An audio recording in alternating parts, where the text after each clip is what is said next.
What's up, everybody? Got another review for you, and this time we're going to be talking about the Odyssey.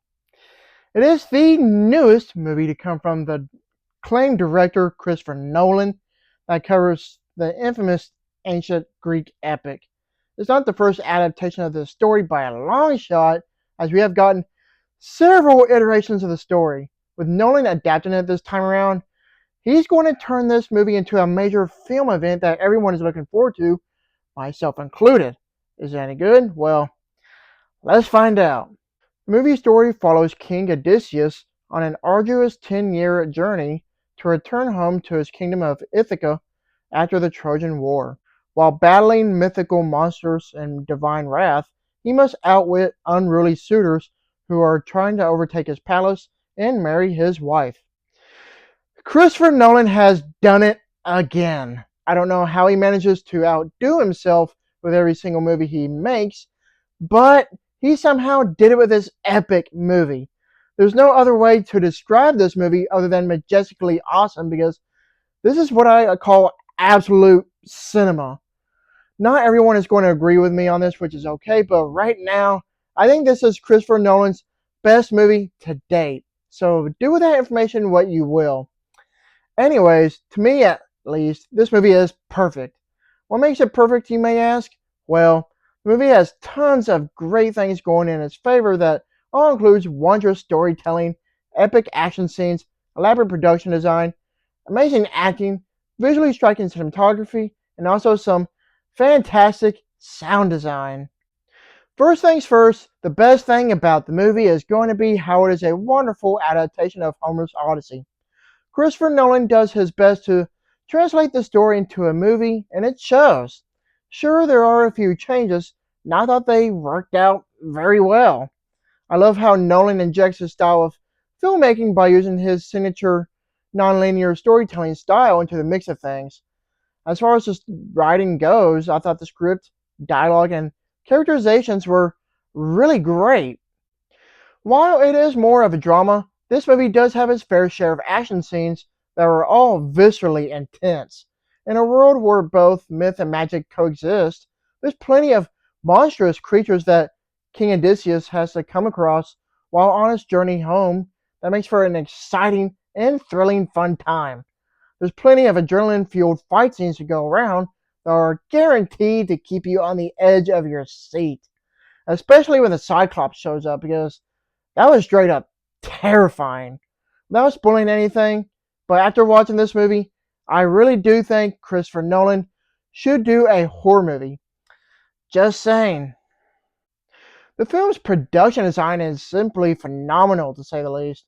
From the set design, costuming, props, and the lighting, I was wowed by how great the movie is put together. At this point, I know it's a given that this movie is going to get its well-deserved recognition during award season, but I wouldn't be a bit surprised if this movie wins for Best Production Design.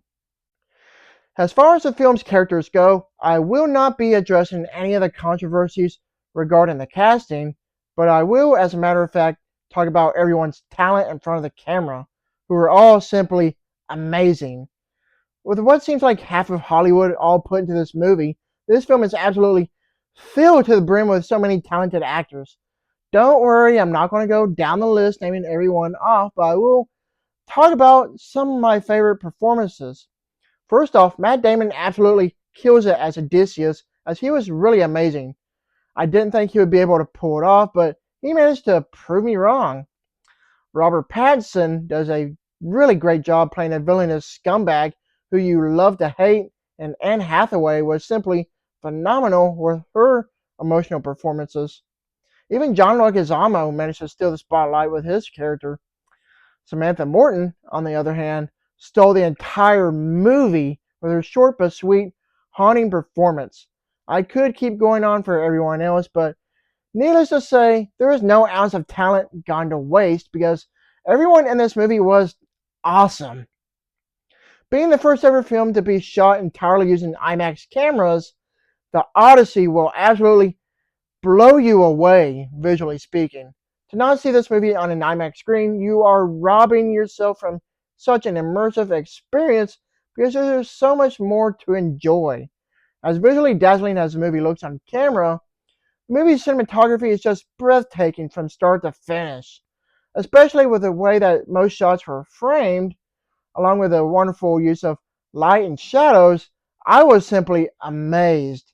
Speaking of IMAX, the sound design is some of the best you could ever ask for such a movie like this. The many different sound effects were really well done, whether it be the clangs of a sword fight, loud explosions, or the loud roar of the Cyclops. Also, the film's music score from Ludwig Göransson is just as epic as well. I could keep going on, but what makes this movie just so awesome, but it is time to wrap things up. Rest assured, The Odyssey is easily one of the best movies of the year, and I highly recommend checking this one out if you have the opportunity to do so. Overall, The Odyssey is truly an adventurous epic that makes for a wonderfully entertaining movie that will go down in history as an amazing technical achievement and filmmaking. The movie is so captivating to the point that it will make you forget about its almost 3 hour long runtime. It's nowhere near being 100% accurate to the original story, but this adaptation is super enjoyable, and you just can't get any better than that. I give this movie an A+. Thank you for watching, and don't forget to like and subscribe to my channel. Keep up my real reviews.